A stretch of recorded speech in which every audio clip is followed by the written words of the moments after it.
এমন ভাগ্য কজনের হয় যে সারাদিন বউ কাজ করবে আর ভাত বেড়ে খাওয়াবে।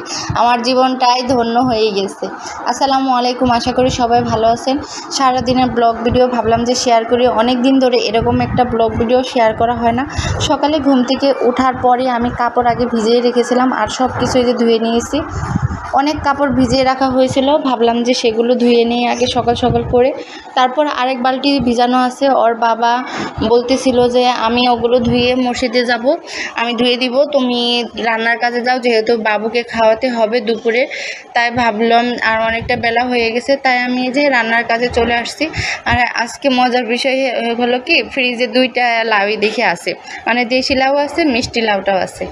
তাই ভাবলাম যে 2টাই রান্না করি। আর ওর বাবা বললো যে মিষ্টি লাউটা ডিম দিয়ে ভেজে, মানে ডিম দিয়ে রান্না করো, খেতে ভালো লাগবে। আর এইভাবে ডিম দিয়ে রান্না করলে কিন্তু ভালো লাগে। আর এই যে অন্য আরেকটা চুলায় মানে তাড়াহুড়া করে সব, মানে যে যত তাড়াহুড়া করা যায় সব কিছু কেটে বেটে একদম রান্না করতে চলে আসছি, যেহেতু মানে অনেকটা বেলা হয়ে গেছে। আর এদিকে যে খালা দুধ দিয়ে গিয়েছে, ভাবলাম যে দুধটা বাবুর জন্য জাল দিয়ে রেখে দিই, নাহলে নষ্ট হয়ে যাবে। আর এই যে মানে ওই চুলায় যেহেতু ভাজি দিয়েছি, আর এই চুলায় যে সামান্য একটু ঝোল দিলাম, মানে ভালো করে কষিয়ে নিয়ে। আর মিষ্টি লাউটাও তাড়াতাড়ি হয়ে যায়।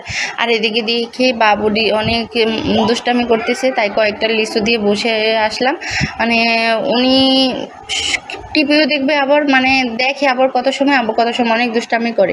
আর ডিমটা আমি যে কেটে দিলাম, যেহেতু ডিমটা আমি আগেই তো ভেজে নিয়েছিলাম। আর না সব তরকারি হয়ে গেছে, নামানোর আগে একটু ভাজা জেরে করে দিয়ে দিয়েছি। আর এদিকে ওর বাবা গোসল করে দিয়েছে, আমি যে ভাবলাম যে একটু লোশন চুনো এগুলো দিয়ে আসি, মানে পরিষ্কার যেহেতু প্রতিদিনই করি, এরকম করে করতে হয় আর খুব কষ্ট করে দিতে হয়, এগুলো দিতে দেয় না। কারণ উনি এখন বড় হয়ে গেছে, সব কাজ নিজে থেকেই করতে চায়। তো এই যে আমি যেহেতু তাড়াহুড়া করতেছি যে ওকে একটু খাওয়িয়ে ঘুম নেওয়ালে আমার শান্তি। আর এদিকে ওর বাবা মসজিদে গেছে, উনিও চলে যাবে পরে, যে জোর করে নিয়ে আসছি নিচে থেকে। আর এদিকে এসে আমি বিছানাটা মারতে করে গেছে, দেখে এই অবস্থা করে ফেলছে। বিছানা আমি কয়বার যে করি আমার ঠিক নেই, আবার বিছানা যেই করা শেষ ওই দেখেন শুয়ে পড়ছে।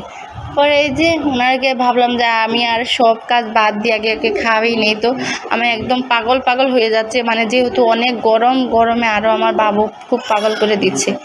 তো ওই যে 3 ঘন্টা লাগবে এখন খাওয়াতে। আর এরকম বাচ্চা যার আছে, আর যে বাচ্চা খেতে চায় না সেই মাই বুঝবে এই কষ্ট, তাছাড়া সে এই কষ্টটা কেউ বুঝবে না। তো এই যে অনেক কষ্ট করে খাওয়াচ্ছি, আর কত কিছু বলতে হয়, মাথা তো নষ্ট।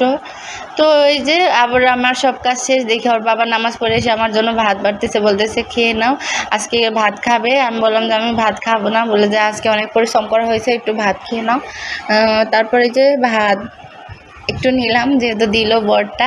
আর আমি ভাবলাম যে আমার জীবনটা আজকে তো অনেক ধন্য হয়ে গেছে, যেহেতু আমার বর আজকে আমাকে ভালোবেসে ভাত বেড়ে দিচ্ছে। তো এই যে এখন আমরা দুজনে দুই টোনাটুনি খাচ্ছি, আর আমাদের টুনটুনিটা ঘুমাচ্ছে। তারপরে এই যে আমি সবজি, অনেকে বলে যে সবজি কী করে খান, আজকে তো ভাত দিয়ে খাচ্ছি। অন্য দিন তো আমি শুধু সবজিই খাই। আর এরকম মানুষ তো অভ্যাসের দাস, অভ্যাস করলে সব কিছুই পারে। আমি আরও এখন অভ্যাস হয়ে গেছে, আমার ভাত ছাড়া সবজি, মানে লেবু আর শসা হলেই হলো, আমার খুব ভালো লাগে, যে কোনো সবজি খেতে পারি। তারপরে যে আমি দেখি যে মনেই ছিল না যে আমার বাথরুমে আরও কাপড় আছে, পরে ভাবলাম যে ধুয়ে নিই। আর এই যে রান্নাঘরটা দেখছেন কত পরিষ্কার করে নিয়েছি, প্রতিদিন রান্না করার পর এরকম ঝকঝক করে রাখতে হয়, আর প্রতিদিনই নষ্ট হয়ে যায় এরকম। তারপরে যে কাপড়গুলো সব পরিষ্কার করে এখন